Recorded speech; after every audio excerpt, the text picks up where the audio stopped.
Peter Tchaikovsky, probably best known for the Nutcracker Suite.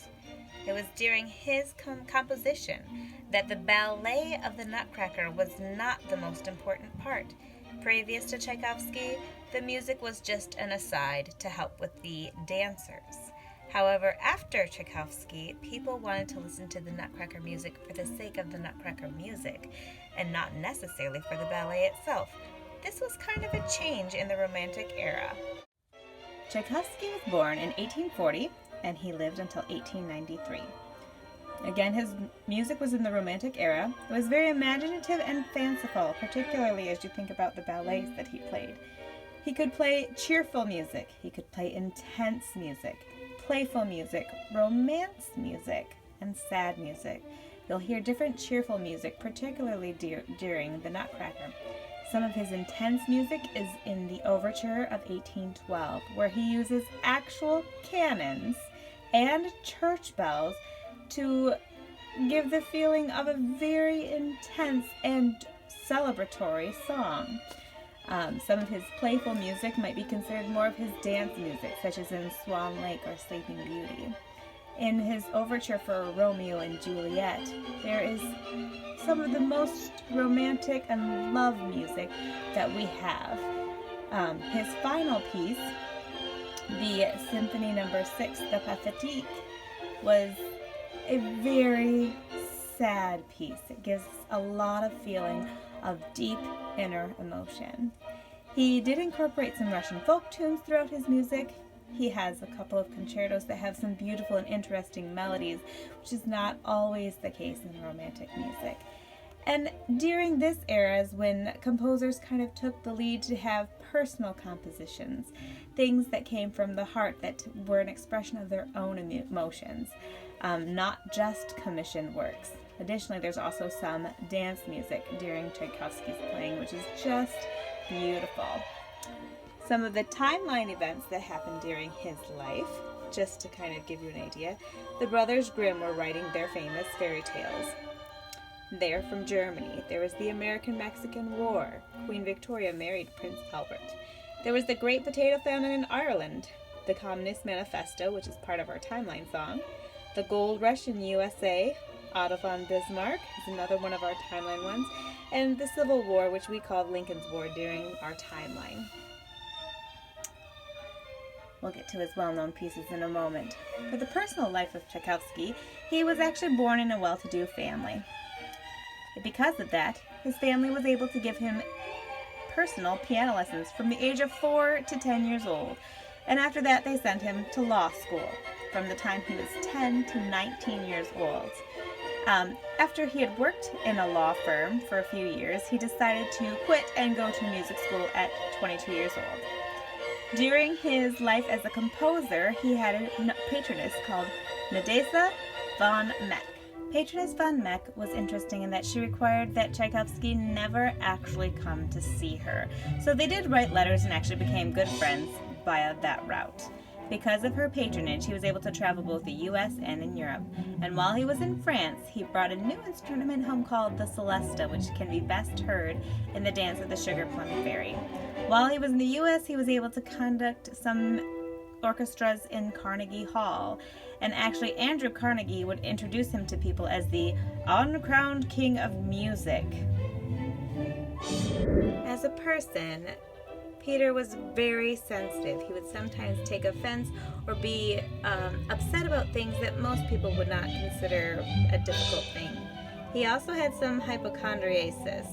During one of his particular times that he was conducting, he had this vision that his head would fall off during the piece. And so he actually hung on tight to his beard the entire time and was unable to conduct another orchestra for 10 years. One of the sources that I had said that he was rather self-absorbed, but that he suffered a lot. And a final note is that he died shortly after Symphony No. 6, the Pathétique, was first performed. I always find this interesting because Peter Tchaikovsky obviously had a significant amount of talent, but I have not found anywhere in any description of him that said that he had a personal relationship with God. And so here is an interesting thing where God has blessed this man with a particular talent for music, and yet in all of the seeking, he never found that personal relationship. And from all that I can gather reading about Tchaikovsky, he was not a fulfilled person. He did not live an abundant life because he was not full of the Spirit. And so God gives us skills and talents, but if we do not use them for Him, there is no way that we will be fulfilled, even if we accomplish great things that the world looks back on. And so there's a little bit of bittersweetness to Tchaikovsky's life. I put a few definitions here just because it kind of helps to know what we're talking about. An overture is the orchestral introduction to a musical dramatic work. And so I talked a little bit about the Overture of 1812 as well as the Romeo and Juliet Overture. They kind of give an introduction for the whole piece. And all of you essential students know we were just talking about the topic sentence, giving you an introduction to all of what you're going to talk about so that the reader understands what is going to happen. The overture is the musical topic sentence, but it can last about 20 minutes, so hopefully none of your topic sentences last 20 minutes.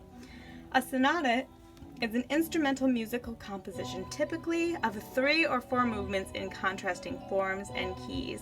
A form of music would be like you may hear the word a fugue or a dance or a gavotte or a waltz or a minuet. So different types of music. So a minuet is a type of a dance. It's a short one. A waltz is a 3/4 timed dance. A fugue is a very intense piece. So you would have these different types of forms, and then in keys. So you will see as we talk about some of the symphonies that they are in particular keys. And that tells you whether you're playing sharps or flats and how you're going to play them, whether it's in a major or minor scale. Additionally, a symphony is usually a long and complex sonata for symphony or orchestra. That's a great way to define it. So up here, I'm just going to list off some of the well-known pieces of Tchaikovsky. And while we're doing that, we will listen to some of them. So some of the well-known pieces, including the Ballet of Sleeping Beauty. Listen to this in the background. Has anyone ever heard this song before?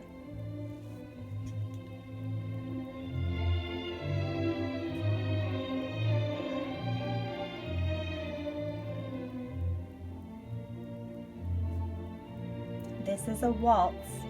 It is in 3/4 time. This is the Swan Lake Waltz. I'm guessing many of you have heard this one before too.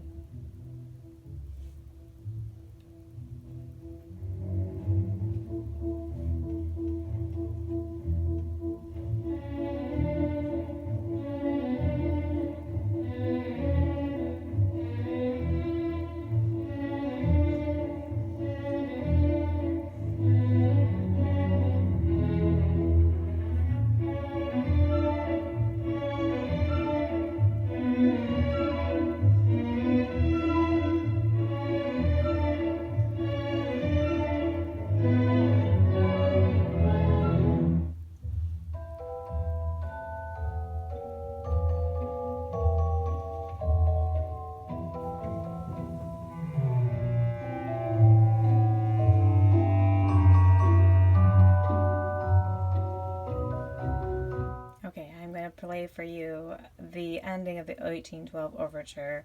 You may need to listen to the whole thing, but it is 15 minutes long.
comes from Tchaikovsky.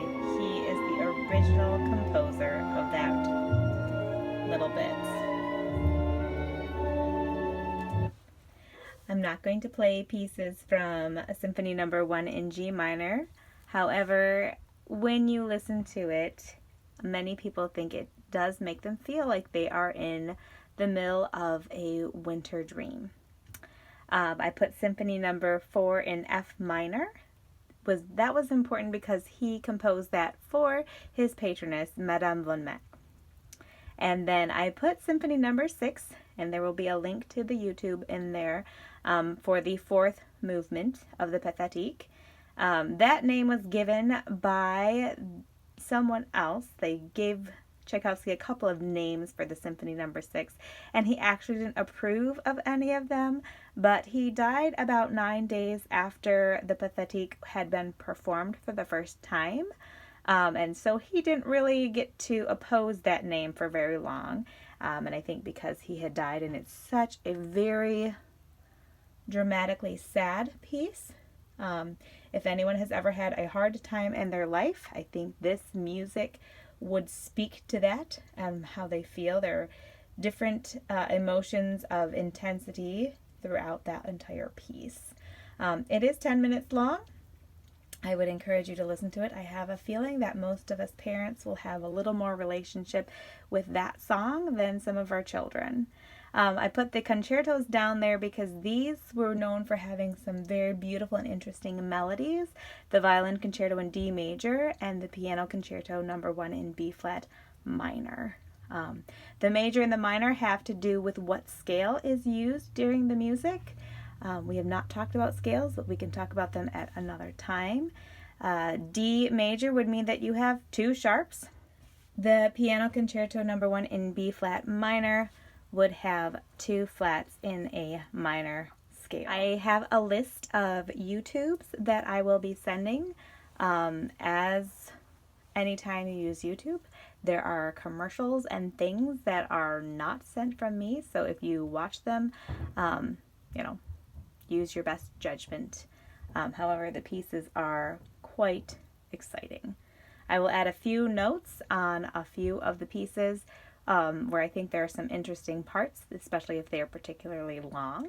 Additionally, I will link the orchestra seating chart so you can compare the classical to the Romantic era, and then next week when we talk about the modern music, we can have that comparison from Romantic to modern.